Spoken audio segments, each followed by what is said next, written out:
We're going to start with that potential for a rail strike. Obviously, Biden created the presidential executive board, is that what he called it, to make a recommendation. That recommendation was certainly not up to standards for the workers, and certainly came down on the side of the corporations.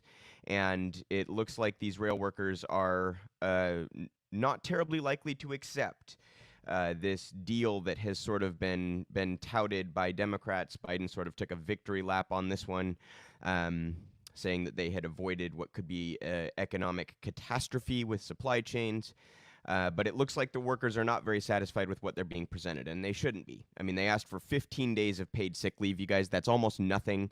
And what did they end up with? One, reportedly, is what is in this agreement. And it's really sad, by the way, that union leadership has agreed to something so egregious. But one point that I think hasn't been made enough, you guys, is like trains are not, they're dangerous. It's sort of like pilots.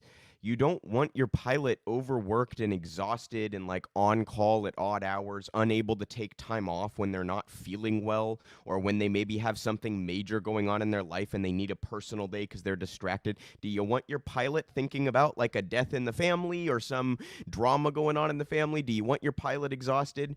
Do you want your pilot sick at work because they don't have any paid time off? Like, same should apply to people working trains, right? We've seen some very deadly, very dangerous situations, and derailings and those kinds of things. Like, this is a safety issue for all of us, in addition to being obviously a righteous fight on behalf of the workers themselves.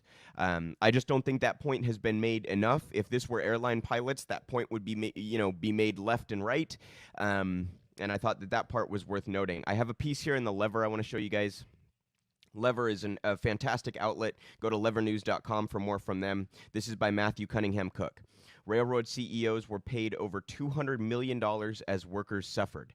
Rail execs defend themselves by claiming their skyrocketing profits do not reflect any contributions by labor. I'm sure you guys have seen this, but the workers have taken that and run with it. They have shirts and all sorts of things basically saying, oh, so our labor does nothing. It shouldn't matter if we strike then, should it? As a major rail strike looms, rail executives have been reluctant to meet workers' demands for better pay, benefits, and time off. At the same time, the CEOs of 5 of the largest railroad conglomerates have been paid more than $200 million in the last 3 years, and company shareholders have been boosted by nearly $200 billion in stock buybacks and dividends over the last dozen years. A 6th railroad giant is controlled by billionaire Warren Buffett, whose net worth jumped 50% during the pandemic to $100.1 billion. Buffett earlier this year bragged to shareholders about huge earnings even after accounting for worker pay. Quote, "Your railroad had record earnings of $6 billion in 2021, he gushed in his annual letter.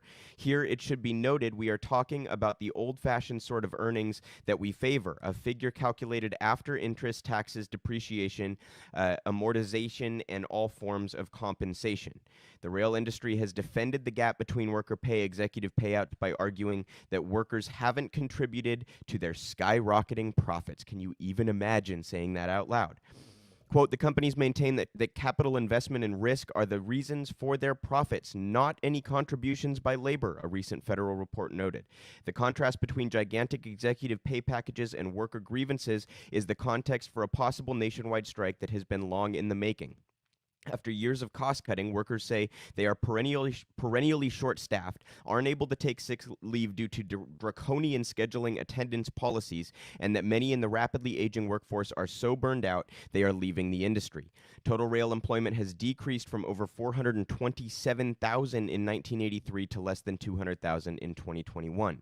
In February, BNSF, the major railroad company controlled by Warren Buffett, introduced a complex new attendance policy that, combined with inconsistent scheduling policies, left workers with very little free time when they are not on call. Since then, 700 union members have quit the company. The turnover is likely one of the reasons why BNSF has seen a 546% increase in unfilled freight orders, according to an analysis of federal government data by the American Farm Bureau Federation.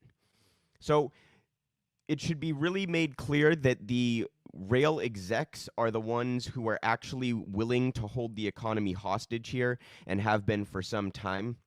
They even when they started to sniff a potential strike, they cut back on some of their shipments and basically were preparing for that strike and trying to threaten the government into getting involved, basically saying we'll just stop shipping stuff, we'll just stop fulfilling orders if you don't get involved and give us the deal that will be more favorable to us. So the media is going to frame this as though the workers are being unreasonable and the workers are the one holding the economy hostage. And I just want to make very clear that the railroad executives have made inescapably clear their indifference to disrupting the economy for their own benefit. They are rapacious through and through, and that drives every single decision that they make. Warren Buffett would not have any problem providing 15 fucking sick days to his workers, you guys. That's not the problem. It would be less than 3% of their profits, okay? That's not the problem. It's just a matter of will. So the railways will try to explain this away as the workers being unreasonable, and the media will be all too happy to oblige in that framing. And I just want to make sure that my audience understands that is completely ridiculous. First of all, the workers are making very valid claims and requests and demands, okay? As I said earlier, this is a safety issue for all of us. It's also obviously a matter of dignity and respect for them. There were stories of workers being punished for having sick kids or for having to go to a doctor's appointment that took them weeks or months to get in for. Like, this is a matter of basic human dignity, and the railroad companies, which have seen historic profits over recent years, need to just pay for the fucking time off. Period. End of story. The fact that that's not the framing on this is yet another indictment on our corporate press and our political environment. And I also think that the Biden administration, in handling it how they have handled it, they are trying to frame the workers as the unreasonable bad guys here by getting out and framing it like, we have this reasonable agreement, the union leaders have agreed to this, even though it's like the little that we know about the agreement, they're trying to keep the workers in the dark. That's another problem. But the little that we do know about the agreement is that they haven't budged hardly at all. Like I said earlier, the request from workers is not a unreasonable one at all. It's 15 days of sick pay, you guys. That's nothing. That should be the bare minimum. More should be the bare minimum. They're asking for 15 days of sick pay. The offer is one. So, that's not a reasonable offer. That's not the Biden administration being pro-worker, as they would have you believe.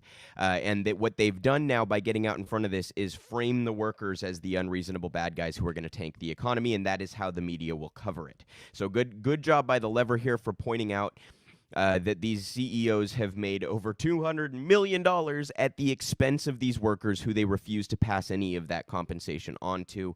And I stand in full solidarity with rail workers. I hope like hell they will go forward with the strike. I've seen mixed reporting on when that vote will be. It could be as early as this Thursday in just a couple of days here. So, and obviously all of the different unions have to vote on this. So it could be the case that some unions vote for and some unions vote against. We'll see what happens. But every indication that I have seen that is actually analyzing how the workers feel about this, not the union leadership, but the workers, is that they are not at all satisfied with this supposed agreement. And I am hopeful that they will stand strong and go on strike here. And because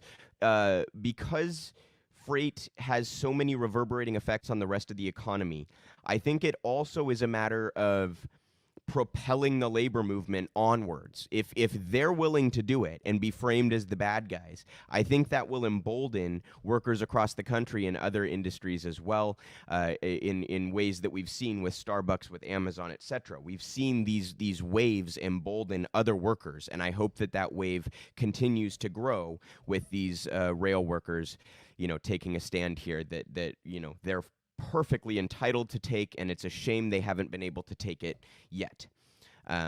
So I'll hope for a strike, and we'll obviously continue to cover this one as it develops. And keep an eye out for that interview with Biryan Sandal. His piece is on realprogressives.org if you'd like to read it. It's wonderfully named Biden's Trainwreck. So go read that piece when you get the chance, and keep an eye out for my interview with Biryan discussing it.